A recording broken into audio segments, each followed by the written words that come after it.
Rencana ekspansi jaringan PT Jalur Mas Rapid Transit, MRT, Jakarta, Perseroda, lintas timur barat yang akan menghubungkan Medan Satria hingga Tomang dan Kembangan Balaraja mendapat sambutan positif dari warga Kota Bekasi.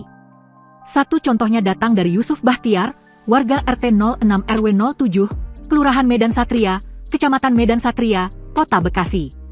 Menurutnya, kehadiran MRT hingga wilayah Bekasi dapat menjadi solusi atas persoalan kemacetan yang setiap hari ia rasakan.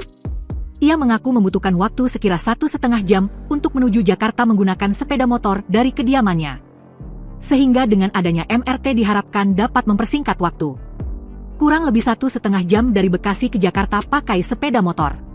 Kalau kondisi macet atau hujan mungkin akan lebih lama karena faktor genangan dan sebagainya yang mengganggu perjalanan, kata Yusuf kepada Tribun Bekasi, Jumat, 22 Mei 2026. Setiap hari beraktivitas, Yusuf perlu mengeluarkan biaya bahan bakar minyak, BBM, untuk sepeda motor sekira Rp15.000 hingga Rp20.000 untuk perjalanan pergi pulang bekerja ke Jakarta. Alasan utama dirinya masih menggunakan kendaraan pribadi karena faktor fleksibilitas dan tuntutan pekerjaan yang dinilai lebih sulit apabila sepenuhnya mengandalkan transportasi umum. Meski demikian, Yusuf mengaku bersedia meninggalkan kendaraan pribadi apabila MRT tersedia dekat dari tempat tinggalnya.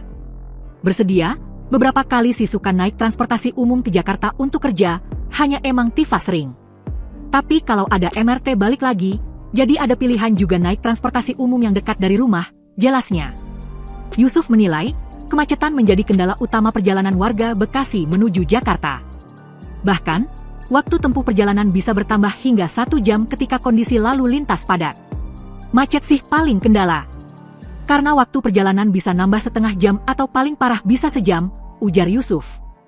Hingga kini, Yusuf kerap memanfaatkan stasiun Bekasi jika perlu menggunakan transportasi umum untuk beraktivitas, yakni komuter lain. Sementara untuk menuju lokasi kantornya di Jakarta, stasiun terdekat yakni Gondangdia. Menurut dia, integrasi antar moda sebenarnya sudah cukup memadai. Namun, Yusuf berharap tarif MRT nantinya tidak lebih mahal dibandingkan komuter lain. Integrasi sih kayaknya udah memadai ya, cuma ya itu tarifnya kalau bisa jangan mahal. Paling tidak samain kayak KRL yang murah kan, imbuhnya. Selain tarif, Yusuf juga berharap biaya parkir kendaraan di stasiun MRT nantinya tetap terjangkau.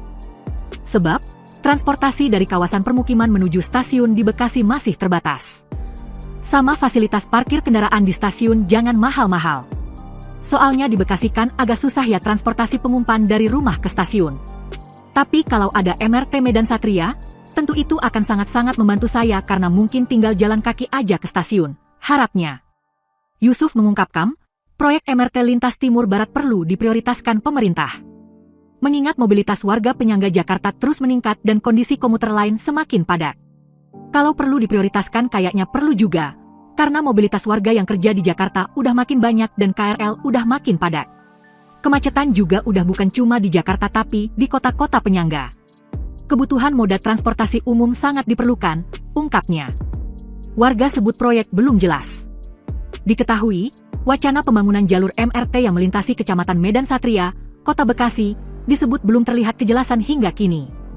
Padahal, rencana proyek transportasi tersebut telah disosialisasikan kepada warga sejak 2023 lalu. Seorang warga RT 06 RW 07 Kelurahan Medan Satria, Kecamatan Medan Satria, Nur Hasan Abdullah, mengaku sempat beberapa kali menghadiri pertemuan yang membahas rencana pembangunan MRT tersebut. Ia 2023 kalau tidak salah ya, kami awalnya diundang pertemuan di Hotel Santika Harapan Indah, Kecamatan Medan Satria Kota Bekasi, kata Nur Hasan kepada tribunbekasi.com, Jumat, 22 Mei 2026. Dalam pertemuan itu, Nur Hasan menjelaskan beberapa warga mendapat paparan terkait rencana ekspansi jaringan PT MRT Jakarta, Perseroda, untuk lintas timur barat yang akan melintasi wilayah Medan Satria hingga menuju Tomang. Namun untuk diketahui, sebelum muncul paparan rencana MRT, kawasan tersebut rupanya sempat diwacanakan menjadi jalur busway. Tapi sebelum itu, memang dulu udah ada itu rencana buat busway, beberapa udah dibebasin juga lahannya, tapi selanjutnya tidak jadi busway, tapi MRT, jelasnya. Nur Hasan menuturkan, sosialisasi kepada warga terkait proyek MRT dilakukan lebih dari 1 kali pada 2023. Namun setelah pergantian kepala daerah usai Pilkada 2024, kelanjutan proyek tersebut belum lagi terdengar. Sesudah pemilihan wali kota di 2024, katanya dilanjut lagi pertemuan di Januari atau Februari, tapi sampai sekarang tidak ada tuturnya. Meski belum ada kepastian, Nur Hasan menyampaikan sejumlah petugas sempat datang melakukan pengukuran lahan milik warga yang diperkirakan terdampak proyek MRT. Pengukuran ditandai dengan menulis ukuran meter menggunakan pilos di lokasi yang terdampak proyek. Pengukuran dilakukan di sejumlah rumah yang berada di sepanjang Jalan Sultan Agung dan Kali Abang Tengah. Namun hingga kini, warga belum mengetahui secara pasti berapa luas lahan yang akan terdampak. Kalau yang ukur itu dari MRT-nya. Tapi saya juga belum tahu lahan saya kenanya berapa meter. Katanya nanti ada tim dari BPN dan sebagainya, tapi sampai sekarang belum, ucapnya. Nur Hasan merincikan, area yang disebut terdampak berada dari sekitar pom bensin menuju arah jembatan sebelum kawasan Logos, atau dari arah Jakarta menuju Bekasi Utara. Lalu untuk rumah warga yang disebut terdampak berada di wilayah RT 03, RT 06, dan RT 07 RW 07, serta sebagian wilayah RW 08 Kelurahan Medan Satria. Yang kena penggusuran juga variasi, ada yang kena 10 meter, 8 meter, 6 meter, tapi saya belum mengukur pastinya, tegasnya. Tak hanya Nur Hasan, tingkat kelurahan pun diakuinya belum mengetahui secara pasti kapan proyek tersebut akan dimulai. Kedepan, ia berharap jika proyek tersebut benar-benar direalisasikan, pemerintah dapat memberikan kompensasi yang layak kepada warga terdampak.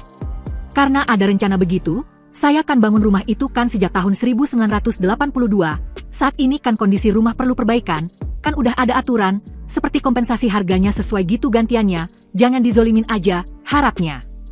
Sebagai informasi, rencana pembangunan MRT juga sempat direspon developer perumahan Harapan Indah, Damai Putra Group, yang memiliki usaha di sekitar lokasi proyek.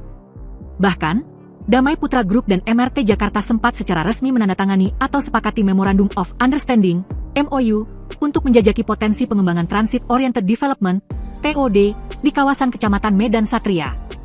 Chief Finance Officer Damai Putra Group, Leni Wijaya mengatakan kolaborasi itu merupakan langkah strategis guna mendorong lahirnya ekosistem kawasan berorientasi transit yang lebih modern, efisien, dan terintegrasi dengan sistem transportasi massal berkelanjutan.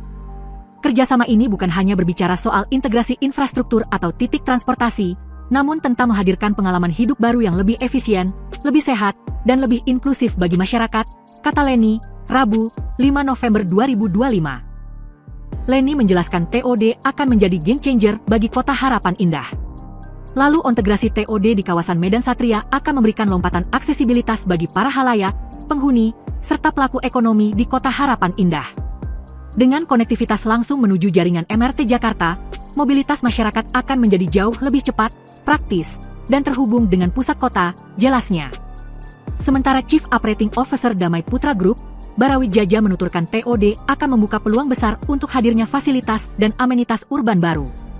Peluang tersebut diantaranya meliputi retail, F&B, ruang publik, pedestrian lane yang lebih welcome, serta node aktivitas baru yang lebih bersemangat. Semua ini menjadi katalis untuk memperkuat positioning kota Harapan Indah sebagai kawasan urban modern yang future-proof dan memiliki daya tarik investasi yang terus meningkat, tutur Barawit Jaja.